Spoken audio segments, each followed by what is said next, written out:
we have a few minutes and I'm just waiting to get this started. We have about a few minutes. The meeting is actually starting at 6 p.m. So just want to make sure that everything is good.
Meeting is about to start in a few minutes, 6 p.m.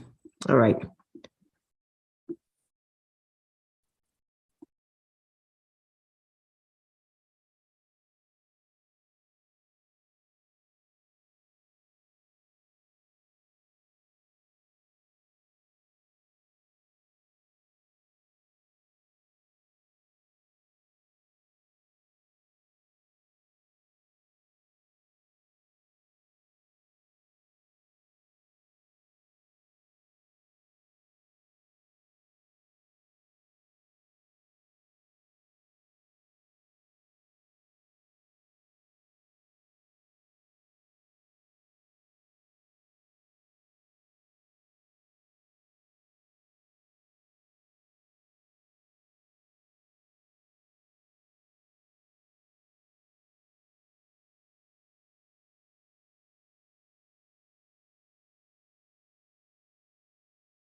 Welcome to the Dr. Amy Adesanya podcast.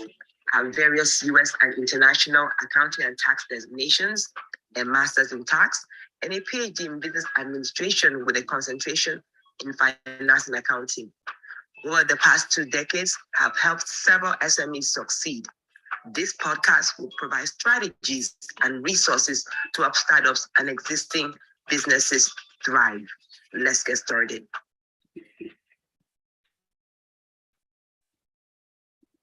Hello, everyone. Today, I'm actually going to speak about outsourcing.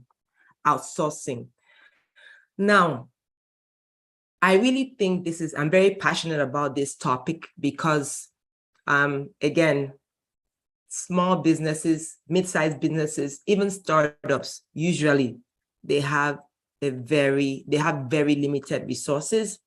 And so, the question is, how do you actually operate an efficient, effective, successful business if you have very limited resources?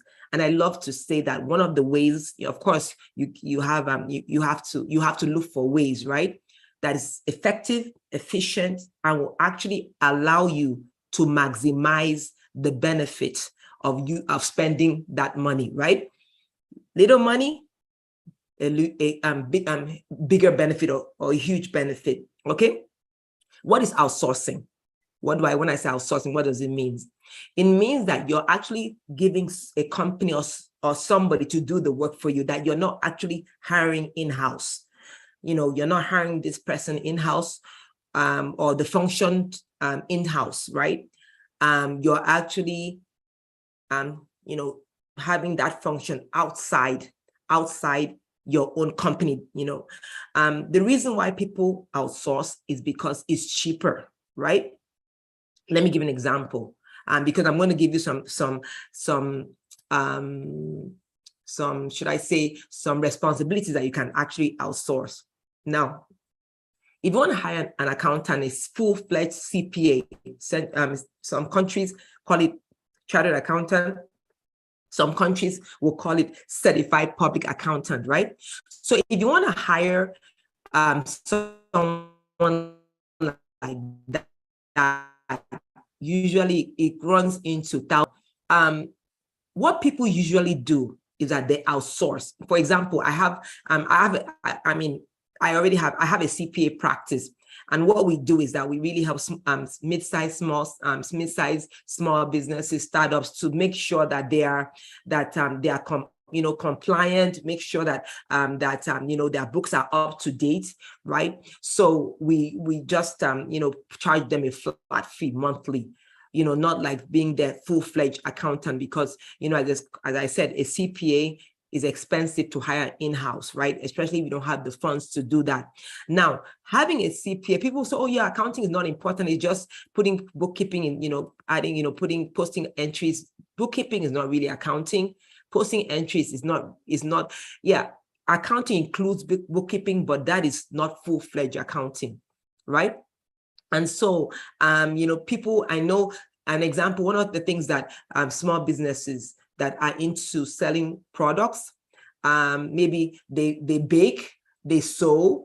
I know people that sew, I know people that do the bake, and they do other things, they have something that they're creative, right? One of the problems they have is costing, putting the hours, how many hours they use, how to cost those hours, how do they cost those hours and price it. So these are the things that accountants do. These are things that accountants can do. And so outsourcing is usually the way to go, right? Because as I said, usually a flat fee is charged, right? Another popular outsourcing should I say a responsibility or duty is administration. I'm not here to market any company right now, but I'm just saying that some people say, hire me, I'm going to be an outsourced receptionist, right? I'll answer your calls, customer service. There are a lot of companies that are like that, right?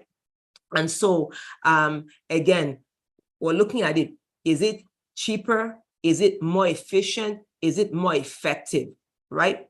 And so that is really, really the issue, right? Is it more effective? Is it more efficient, right? So the goal here is to make sure that that what you're outsourcing is really needed and is not very expensive, right? Another area you can outsource is marketing. Marketing, right? Somebody might be involved, or a company might do your social media here and there, right? So, there are so many areas. IT, many of us, for one, I'm not a specialist in IT, I'm not, but I know that is important for any business. You have to have good IT infrastructure. So you need someone that is in the back end to help you make sure that that you're compliant with the privacy and all those things, and making sure clients' things are in place. So outsourcing really helps small businesses. Outsourcing really helps small business because, again, it allows you to have access to quality personnel. that you cannot pay in-house, right? It even makes you more efficient. Some people even sell products and they outsource fulfillment, right? People help them to package it and sell, package it, and it's not really package it and distribute because it's bought online, and they have a company that works with them to help them in their distribution. And so all these factors are outsourcing. And so outsourcing is a very important aspect for a small business, right? Very important. We could go on and list out other things that one can outsource, but I want to really stress that a small business, a medium-sized business, a startup, please sit back and look at what is it that you can outsource. So many people don't have a budget for accounting, a budget for marketing, right?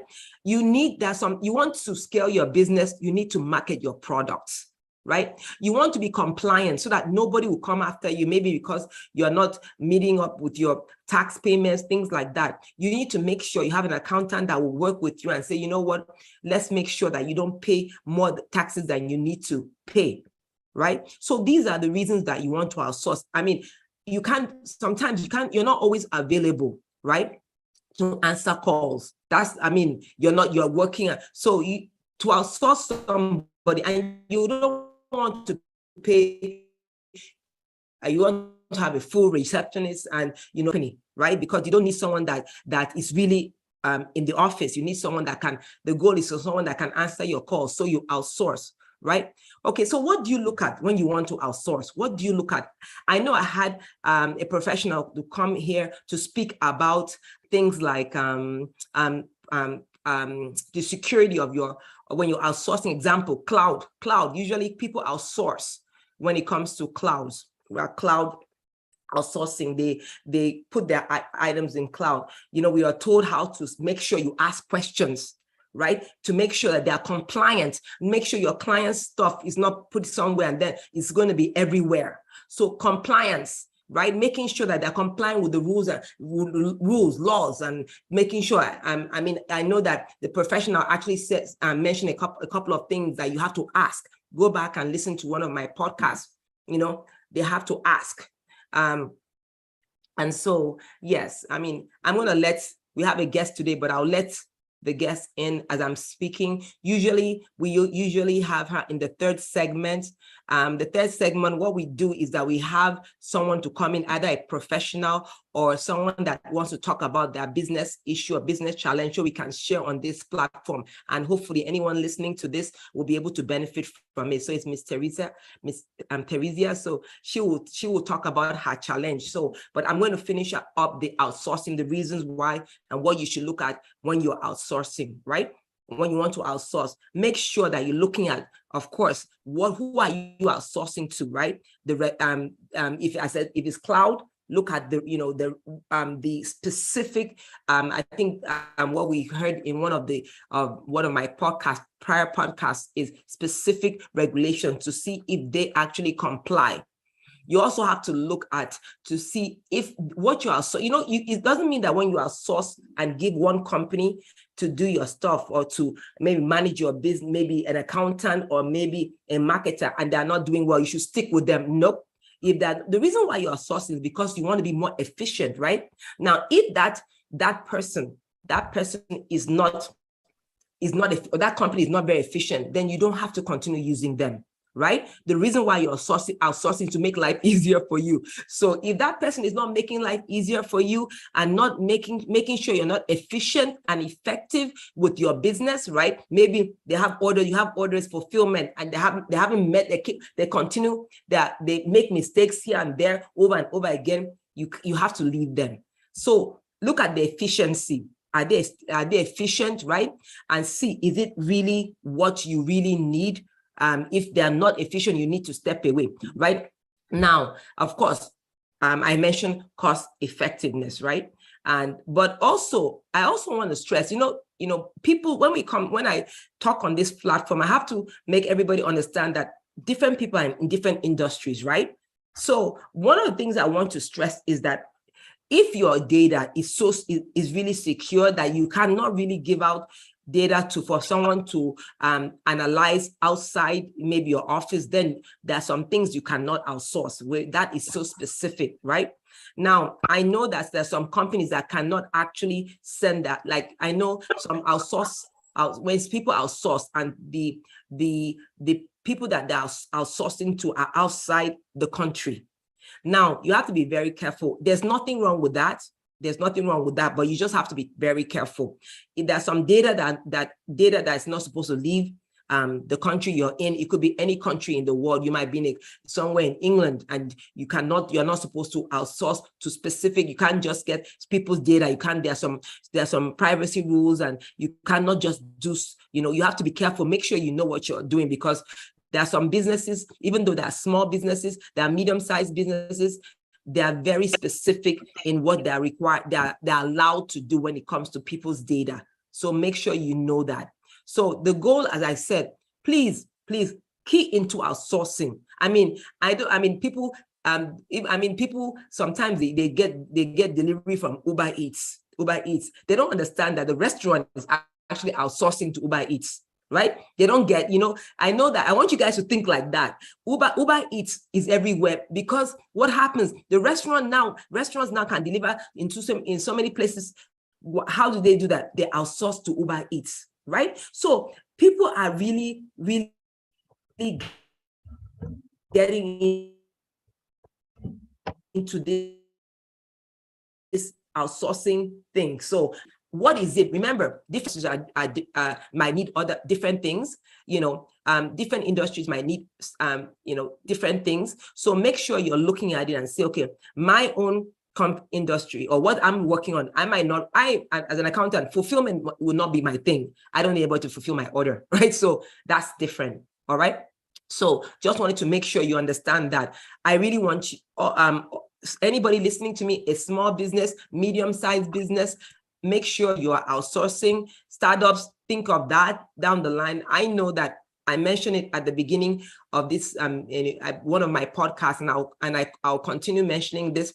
As a startup, as a small business, as a medium-sized business, usually you're the jack of all trades. You have to do so much. But you know what? Outsourcing really helps out. And of course, compare the pricing. Compare the pricing. Make sure that the person is actually doing what he or she is required to do, when you outsource. Now, another thing I have to say as I round up this segment, please again, make sure you're communicating with the person you're outsourcing to, right? Make sure your communication is so important. People, I hear this all the time. Oh, but why did he or she, why did they do this? Did you tell them your expectation? I tell them, I ask them, you cannot judge somebody's work, right, without giving them your expectations, right? You want something from somebody. Have you told them, this is what I require as a business owner? I want you to do A, B, C, D, E. You just, okay, do. And then when they don't do that, when they don't do what is, okay, if I tell you, I want you to do A, B, C, D, and you come back and you do A, B, C, then I can speak. Oh, you didn't do D. But if I give you a blanket instruction, ambiguous, do this, okay, fix it. And then you come back and say, oh, you didn't do A, B, C, D, but did you tell the person specifically what you need? Outsourcing is so important. There should be very direct communication. If you don't have that communication, there'll be issues, right? And you don't want that to happen to you. All right. I hope that's helped somebody out there. Remember, outsourcing is very great. It's a huge benefit to small, medium-sized businesses, startups, please, because you can't do it all. Yes, jack of all trades, but there are some things you need expertise, right? You get some things you need some kind of expertise. I talked about accounting. Accounting, if you're not compliant in accounting, you have problems. You get in trouble. In taxes, you have problems and issues. And guess what? People say, I want to save, but guess what? When there are problems and issues, I have people that run to me. People refer them to me when they have problems.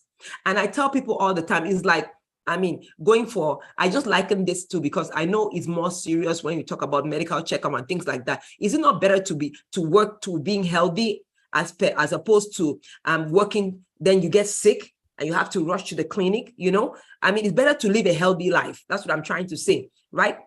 Of course, I'm not likening this to this health is different from your business, right? But when we look at it somehow, if you really take care of your business, and not only run after issues when there's a problem, then you don't spend so much money, because when people come to me, it's like urgent. They need things done immediately. They need this fixed immediately. And when that happens, right, it's taking time. It takes my time. I have to do expedited work, right? And most of these things, and I look at them, some of these cases could have been resolved if they started out right.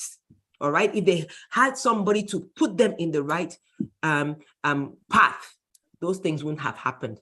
All right, I hope I've helped somebody today. Make sure when you're outsourcing, you double check, you make sure you're outsourcing to the right person, the right company, right? The company should have you check out the company, check out not only reviews, but you too check out the company. Are they registered on the Secretary of State website? Do some due diligence. You don't want to just give your company to just anybody because they're sending marketing flyers to you, or sending things, emailing you back left, right, and center. No, make sure you're checking it out before you outsource to any company.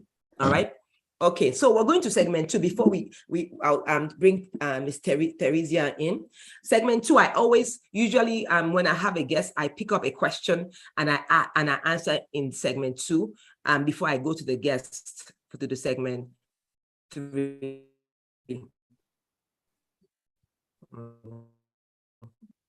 All right, let's see look at the question and see if so. Let's see. I need to. Hello, Dr. Annie. This is Dr. Kate Maduforo. So my question is, can a non-US resident own a business in the US? Okay, she's asking if a non-US resident can own a business in the US. That is, you're not a US citizen or a green card holder. Can you own a business in the US? Now, I want to clarify this because a lot of people make this mistake. They come here with different visas, right? And then they create a business. Now, there's nothing wrong with a foreigner owning a business, but you cannot really, how will I put it? You can own a business anywhere, but it's just like investing in a business out there. You cannot just have a business as you're not a green card holder, as I said, you're not a citizen and you live in this country under any kind of documentation, any kind of visa. You come here and to school and you start a company. You cannot do that. You're not allowed to do that. Now, if you do start a company, right, it should be something that you're not working in that company. Another example I can give you is that people are foreigners and they invest in this country. People are foreigners, they buy buildings, that's buy property. I'm not talking about that. I'm talking about actually coming here and working as a business. But I have to make sure you understand that there are certain visas that allow that. There's business visas that allow that. That is a different category. But generally, overall, you have to be careful when you're coming here, either to school or, for, different programs that people come, different kinds of visas. I'm not an immigration attorney or anything, but you have to be careful. Now, for those that actually maybe are foreigners, maybe when I say foreigners, they're living out of the country, right? There are people that have businesses. There are people that have businesses, like maybe I might have a business. I can bring somebody that is in South America to be a partner with me, right? I can bring someone that is from other countries in North America, in Africa, in Asia to be a partner with me. There's nothing wrong with that. But I want you to know that in that case, there's the tax laws when it comes to how is tax is different. Remember that ownership is different from actually doing a business. Does that? I hope I'm clear. I would say you can be part of a business, but you cannot work in that business unless you have certain type of visa, right? So I don't want anybody to be confused. I can come create a company like that, but I cannot be working. I came here as a student, then I create a small business. I have a company and I'm doing that business as I'm a student. That is not allowed because you cannot work like you have certain criteria for a student visa. All right. I could break it down, and I don't want to go in depth to this because there are exceptions, there are rules, regulations, and things like that. So this is a general blanket information I'm giving you.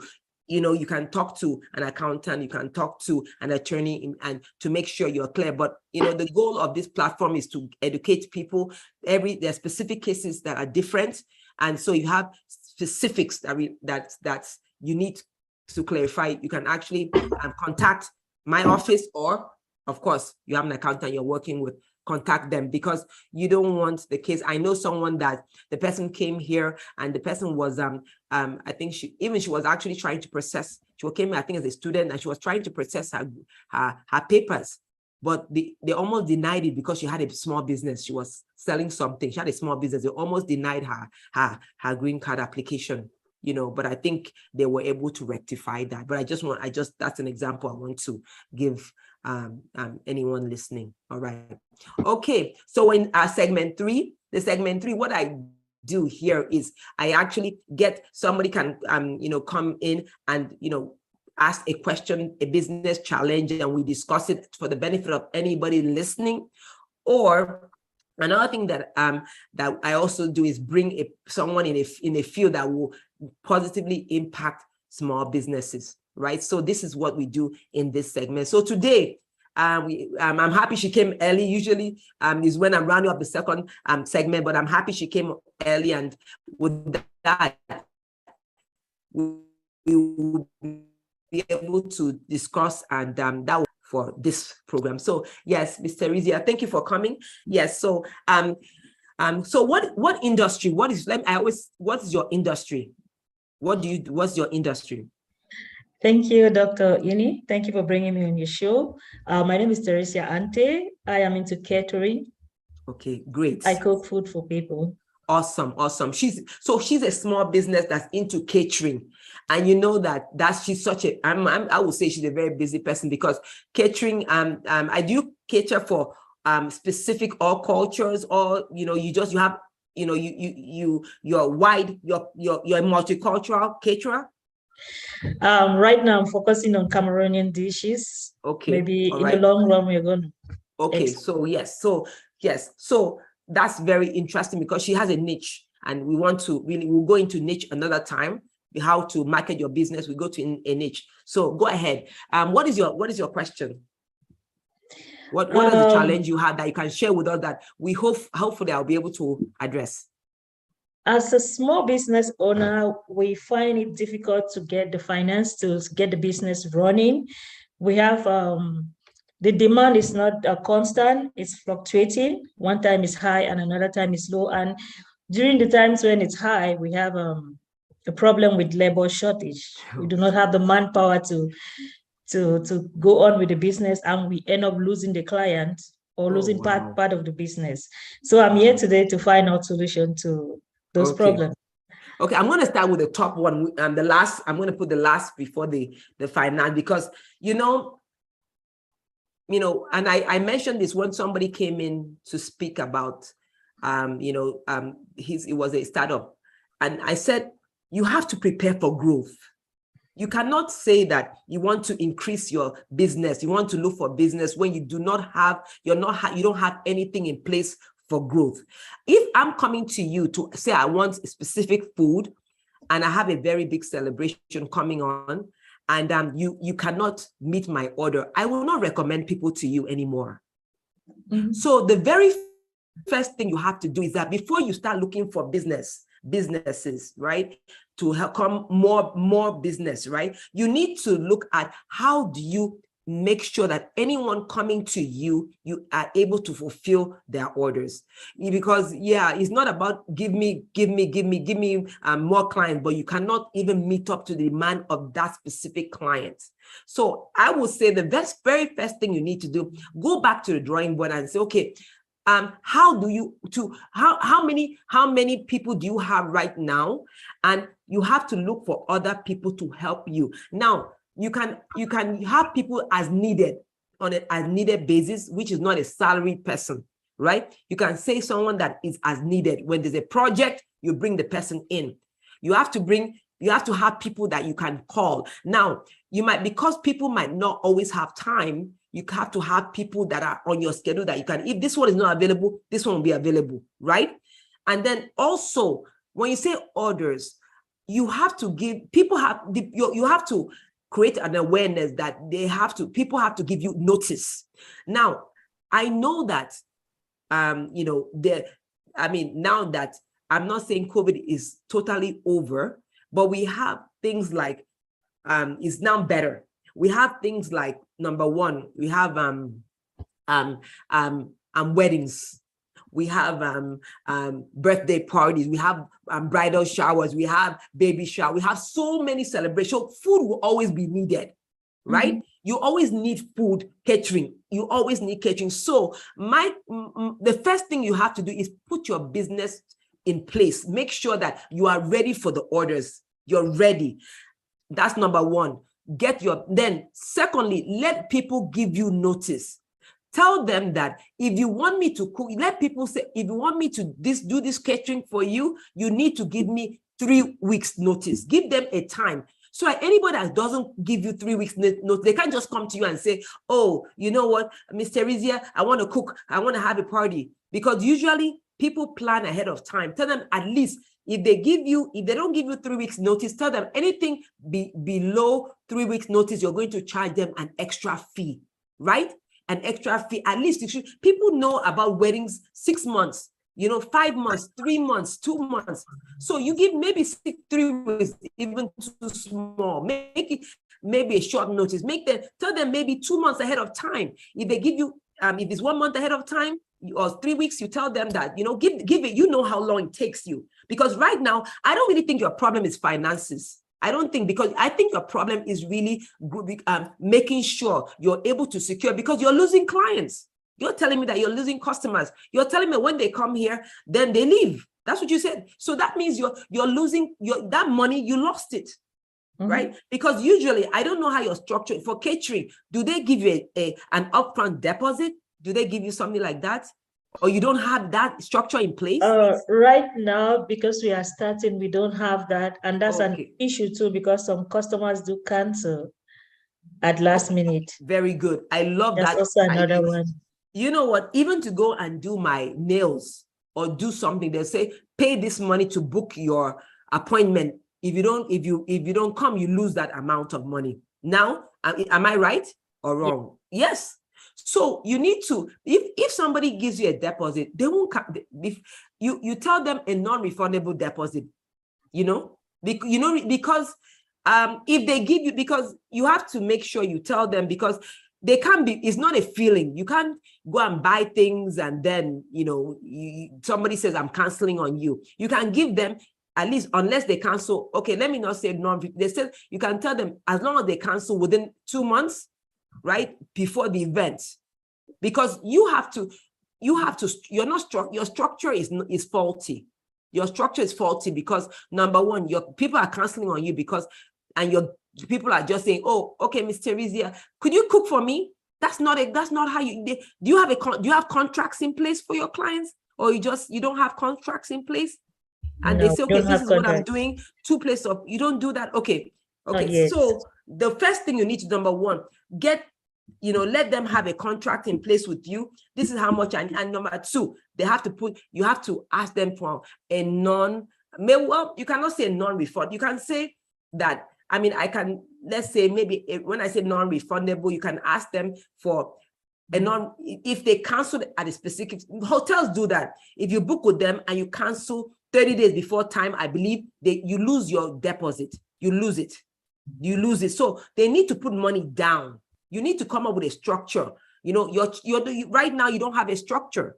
You have to tell them, number one, your structure is number one. You need to, first of all, have a structure on the contract. Number two, deposit. You can say 30%, 40%. Number three, how much, the time, they have to make sure that if they cancel 1 month before time, they give 1 month, you give them 30 days. 30 days before the event, they lose that money. So you have to, 30 days before the event, they lose that money. If you have these things in place, you will know within 30 days what you have to cook. So if they will lose it if they cancel 30 days before the event. That's what, so you need to put a structure in place. Because you don't need fight right now, because usually if you put a structure in place, that amount should cover the cost of your feed of buying the food, buying the raw food to cook. Then the rest should be labor. So you don't have to look at the costing. You don't have it. So right now, your problem is not finances. Your problem is not that you need to get new customers. You're not treating the ones you have well. So you need to have a structure in place. I hope that you get what I'm saying. Put a structure in place. That's the very first thing. You're not doing it well. I know the thing is that I know how small businesses operate. People, they just, okay, everything goes. No. You want because the goal of this platform is for small business to do what? To thrive, to do well, not to just exist, but to do well. And so for you, the very, very, very first thing you need to do is to, as I said, put a structure in place. Put a structure in place, and make sure that people put their deposit before you start running around to start preparing foodstuffs for people. All right, it's very important. And then when you do that, then you can deal with the finances. Then you can say, you know what, I have customers, I want to have more, right? Because I guarantee you, by the time you do that thing well, you have so many referrals, right? So many referrals, right? Because, and then, that other part would not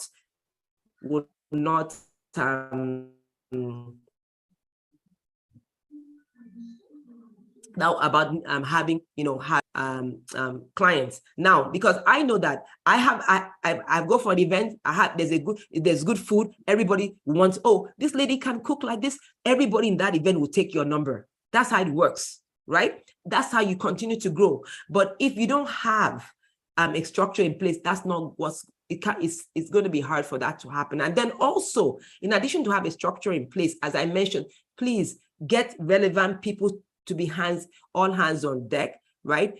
Get more than 1-2 people, make sure, and then of course you negotiate their pricing. Look at, okay, their pricing. I'll give an example.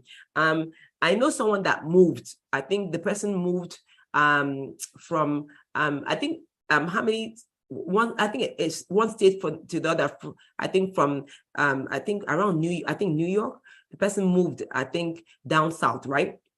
And I remember that when the mover arrived, one thing I noticed is that the mover had already gotten people to help him pay people around where he was. When he moves people to Florida, he has people in Florida. They don't work for him directly, but it's a network. And so by the time he got to Florida, he said, oh, I need a few people too. And he called them up and they were able to help them unload and he paid them off. Do you understand what I'm saying? So you have to get people that are able to help you as you grow, right? Of course, put the structure in place, how much you're going to pay them for the food for that day, right? Different people, here and there for that day that are coming to help you to prepare the food, right? So I don't know, do you have, is there any question you have towards that from what I just asked, just said? Is that clear? Or is there anything you want to add or clarify?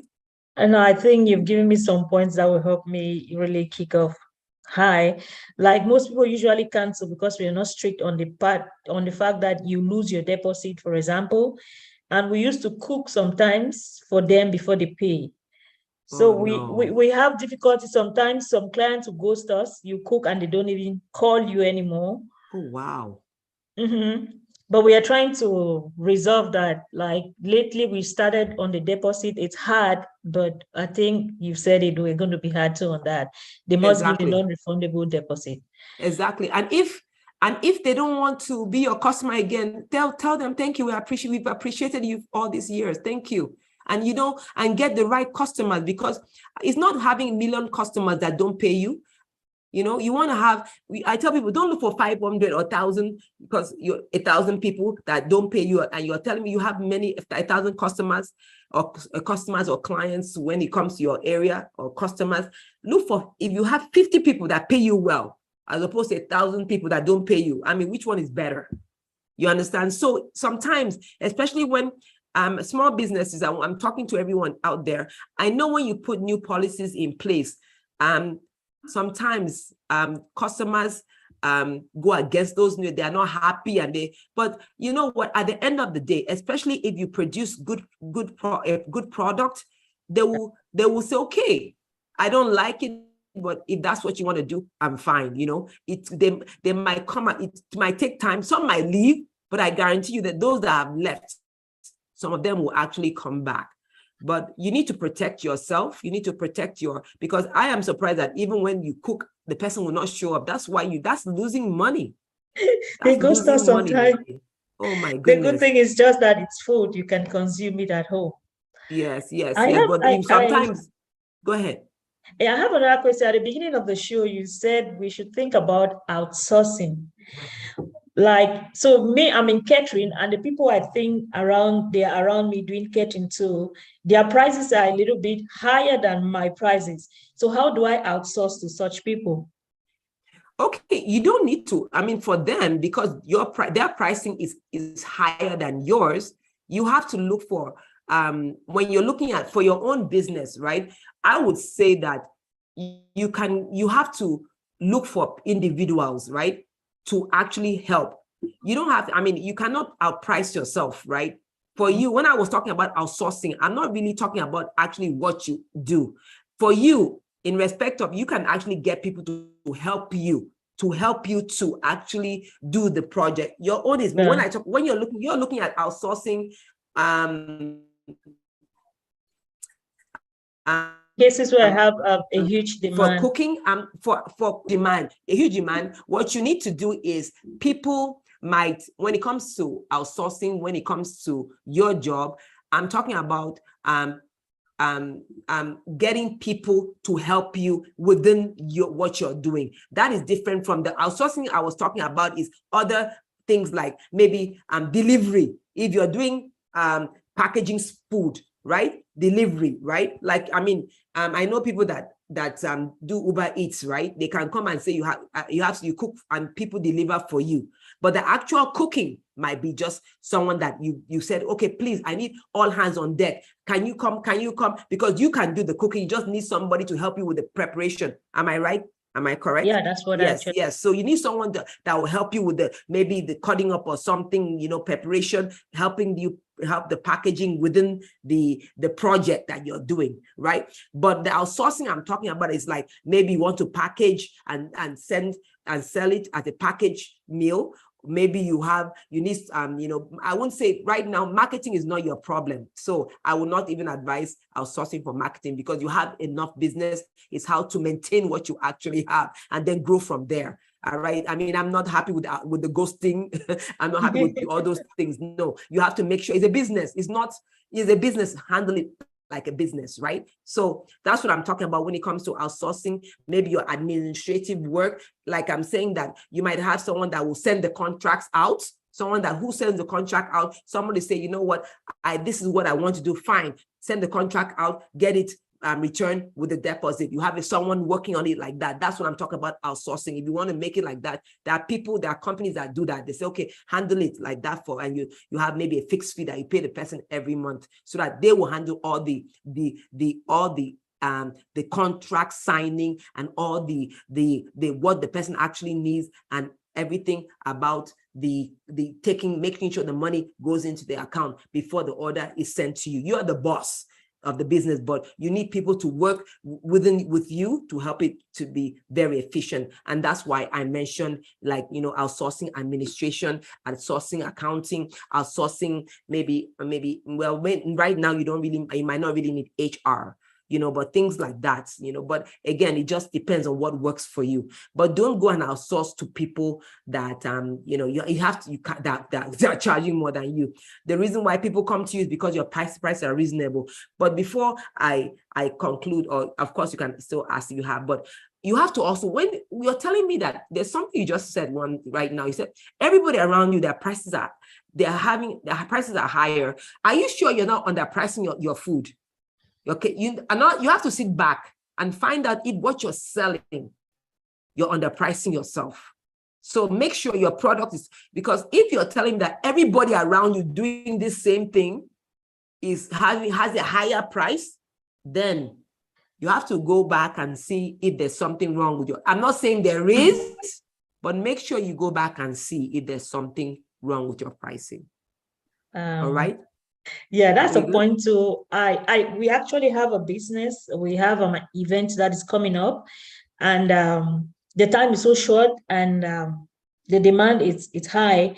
So we tried to meet some caterers to get their prices, and they gave us some prices that they said it's firm, that they can't move it, whereas we are lower than that. And I think what we deliver, I think it's more, the quality is more than what we have seen from them, but they do good cooking too. So right now we are wondering, are we underpricing ourselves, or is it that they are too high? So you have to go and figure that out. And on the other hand, customers are still complaining about the prices we do give them. So right now we need to. Yeah. Let me tell you, if you're good, they will pay your price. If you're good at what you do, just continue giving them quality, they'll pay. They'll pay. That's just give them something that is qualitative. All right, they'll pay. All right. So hopefully, anybody listening, thank you, Miss Theresia, for coming to speak to us today, because I really wanted had to just explain so that anybody that is going through this same issue will sit back and tap from what she explained today. All right. So thank you so much. Hopefully you have been able to get something from this, and we are here on Tuesdays, every 6 to 6:45 p.m. Central Standard Time. So this is a live stream, so anybody can connect next week. But I just wanted to and of course I wanted to let people know, of course, we'll have an announcement when I'm done with the podcast. Of course, if you want to be like Ms. Theresia, you want to appear on this platform, please go to the website, my website, which will be it's gonna be after I finish the podcast. Of course, you'll hear some words about how you can actually participate on this program. Of course, send your questions. You can see that I listened to one of the questions. And of course, we have podcasts that are already out. Although it's called a podcast, is also on YouTube. So go ahead and just go ahead and tap into that. All right. So thank you so much, Ms. Theresia. Have a good one. Bye for now. Thank you, Dr. Amy. Ms. Theresia. Bye. All right. So, all right, everyone. This has been a great time. Again, we're here every second Tuesday of every Tuesday. Usually every Tuesday, 6 to 6:45 p.m. So hopefully I will see you next week. And of course, as I said, we're live right now. All right. So just sit back for the instructions on how to be part of this program. All right. Bye for now.